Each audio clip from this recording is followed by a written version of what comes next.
அனைவருக்கும் நமஸ்காரம். ஓம் நமோ நாராயணாய. ஸ்ரீ ஹரையே நமக, ஸ்ரீ ஹரையே நமக, ஸ்ரீ ஹரையே நமக. நாராயணா அகில குரு பகவன் நமஸ்தே. விஷ்ணு சகஸ்ரநாமம் என்று விஷ்ணு சகஸ்ரநாமம் என்ற தலைப்பில் தினமும் ஒரு திருநாமத்தினை பற்றி பார்த்து கொண்டிருக்கிறோம். இன்று 4ஆம் நாளாக 4ஆம் திருநாமம் பற்றி பார்ப்போம். பூத பவ்ய பவத் பிரபவே நமக. பூத பவ்ய பவத் பிரபவே நமக. இதற்குள்ள கதை. உரோமோச்சர் என்றோர் மகரிஷி ஒருவர் வாழ்ந்து வந்தார். அவருடைய உடல் முழுவதும் கரடி போல ரோமங்கள் நிறைந்திருந்ததால் உரோமோச்சர், ரோமங்கள் நிறைந்தவர் என்று அழைக்கப்பட்டார். அவர் வேதங்களை திறம்பட ஊதி அதீந்திரியமான சக்திகளை பெற்றவராக விளங்கினார். அவருக்கு ஜோதிடத்தில் மிகவும் ஆர்வம். ஒரு ஜோதிடர் உரோமோச்சரிடம், உங்கள் ஆயுட்காலம் உங்கள் ரோமத்துடன் தொடர்புடையதாக இருக்கும் என்று கூறினார். அதாவது உங்களுடைய ஆயுட்காலம் உங்கள் உடம்பிலுள்ள ரோமங்களுடன் தொடர்பு உடையதாக இருக்கும் என்று அந்த ஜோதிடர் கூறினார். ஜோதிடர் கூறியதின் தாத்பரியம் என்ன என்பதை தெரிந்து கொள்ள ஆர்வம் கொண்டார் உரோமோச்சர். பிரம்மாவிடமே இதற்கான விடையை கேட்டு தெரிந்து கொள்ள எண்ணி தம்முடைய தவ வலிமையால் பிரம்மாவின் உலகமான சத்தியலோகத்திற்கு சென்றார். அங்குள்ள வாயில் காப்பாளர்கள், பிரம்மதேவர் பூஜையில் இருக்கிறார், 1 மணி நேரம் காத்திருங்கள் என்றார்கள். பூஜை முடிந்த பின் ரோமோச்சரை உள்ளே அழைத்தார் பிரம்மா. வாரும் மாமுனியே, உங்களது தவ வலிமையால் சத்தியலோகம் வரை வந்தமைக்கு என்னுடைய வாழ்த்துக்களை தெரிவித்துக் கொள்கிறேன். நீங்கள் என்னை காண வந்ததன் நோக்கம் என்ன என்று கேட்டார். பிரம்மதேவரே, ஒரு ஜோதிடர் என் ஆயுட்காலம் என் ரோமங்களுடன் தொடர்புடையது என்றார். அவர் ஏன் அவ்வாறு கூறினார் என்பதை தாங்கள் கூற முடியுமா என்று கேட்டார் உரோமோச்சர். அவரது தலையெழுத்தை ஆராய்ந்த பிரம்மா, உங்கள் தலையெழுத்து எவ்வாறு இருக்கிறது என்று எனக்கு சொல்ல தெரியவில்லை. இது நான் தான் எழுதினேனா என்றும் எனக்கு சந்தேகமாக இருக்கிறது. இதை நன்கு ஆராய்ந்து சொல்ல வேண்டுமென்றால் எனக்கு மேலும் 1 மணி நேரம் ஆகும். தங்களால் காத்திருக்க முடியுமா என்று கேட்டார். ஆகட்டும் என்றார் உரோமோச்சர். ஆனால் மகரிஷியே, பூமியில் உள்ள காலக்கணக்கு வேறு, பிரம்மலோகத்தில் உள்ள காலக்கணக்கு வேறு. நான் பூஜை செய்யும் போது நீங்கள் 1 மணி நேரம் இங்கு சத்தியலோகத்தில் காத்திருந்தீர்கள்.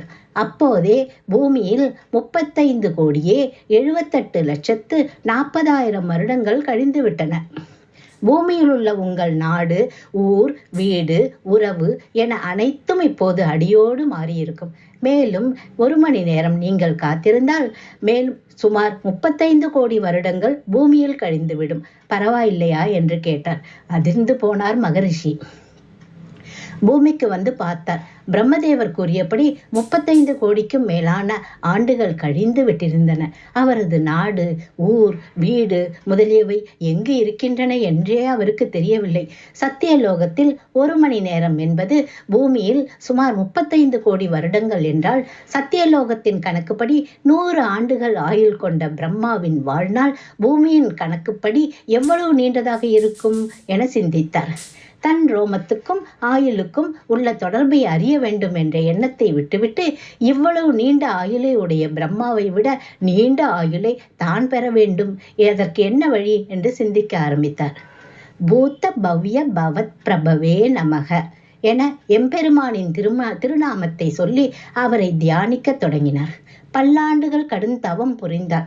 அவருடைய தவத்துக்கு மெச்சிய எம்பெருமான் அவருக்கு காட்சி தந்து, உமக்கு என்ன வர வேண்டும் என கேட்டார். பிரம்மாவை விட நீண்ட ஆயுளை அடியேனுக்கு தாங்கள் அருள வேண்டும் என்று வேண்டினார் மகரிஷி. எதற்காக அவ்வளவு நீண்ட ஆயுளை கேட்கிறீர்கள் என்று கேட்டார் எம்பெருமான். நீங்கள் இந்த பூமியில் பற்பல திவ்ய தேசங்களில் கோயில் கொண்டிருக்கிறீர்கள். அந்த ஒவ்வொரு திருத்தலத்திலும் நடைபெறும் உங்களுடைய திருவிழாக்கள் யாவற்றையும் கண்டு களித்து அந்த ஒவ்வொரு க்ஷேத்திரத்திலும் தங்கியிருந்து உங்களை வணங்கி உங்களுக்கு தொண்டுகள் புரிய ஆசைப்படுகிறேன். அதற்கு 100 ஆண்டு ஆயுள் போதாது. அதனால் பிரம்மாவின் ஆயுளை விட மிகுதியான ஆயுளை எனக்கு வழங்க வேண்டும் என்று கேட்கிறேன் என்றார் உரோமோச்சர். அவரது பதிலை கேட்ட திருவுள்ளம் உகந்த திருமால், பிரம்மாவின் ஆயுள் சத்தியலோகத்தின் கணக்குப்படி 100 ஆண்டுகள்.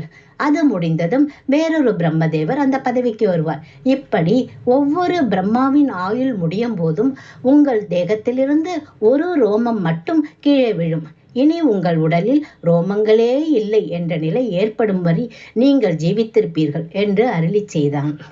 இப்போது தன் ரோமத்துக்கும் ஆயுளுக்கும் தொடர்பு இருப்பதாக ஜோதிடர் கூறியதின் தாத்பரியம் என்ன என்பது ரோமச்சருக்கு விளங்கியது. தானே மிக நீண்ட ஆயுளை உடையவன் என்று பிரம்மதேவர் கொண்டிருந்த கர்வத்தையும் இந்த ரிஷியை கொண்டு எம்பெருமான் அடக்கினான். இந்த சரித்திரத்தை திருமங்கை ஆழ்வார் நான்முகன் நாள்மிகை தருக்கை இருக்கு வாய்மை நலமிகு சீர் ரோமச்சனால் நவிற்றி என்று பெரிய திருமொழியில் பாடியுள்ளார். நீண்ட ஆயுளை பெற ரோமச்சர் ஜபம் செய்த பெயர்தான் விஷ்ணு சகஸ்ரநாமத்தின் 4வது திருநாமமான பூத பவ்ய பவத் பிரபுகு. இதன் பொருள் கடந்த காலம், நிகழ்காலம், எதிர்காலம் என முக்காலங்களிலும் வாழும் அனைவருக்கும் தலைவனாக எம்பெருமான் விளங்குகிறான். பூத பவ்ய பவத் பிரபவே நமக என்ற இத்திருநாமத்தை சொல்லி எம்பெருமானை போற்றினால் நாமும் நீண்ட ஆயுளோடும் ஆரோக்கியத்துடனும் வாழலாம் என்பது விதி. இறைவன் அருளால் நமக்கு சாத்தியமாகும். ஸ்ரீஹரையே நமக, ஸ்ரீஹரையே நமக, ஸ்ரீஹரையே நமக. நாளை மகாவிஷ்ணுவின் 5வது திருநாமத்தினை பற்றி பார்ப்போம். நன்றி, வணக்கம்.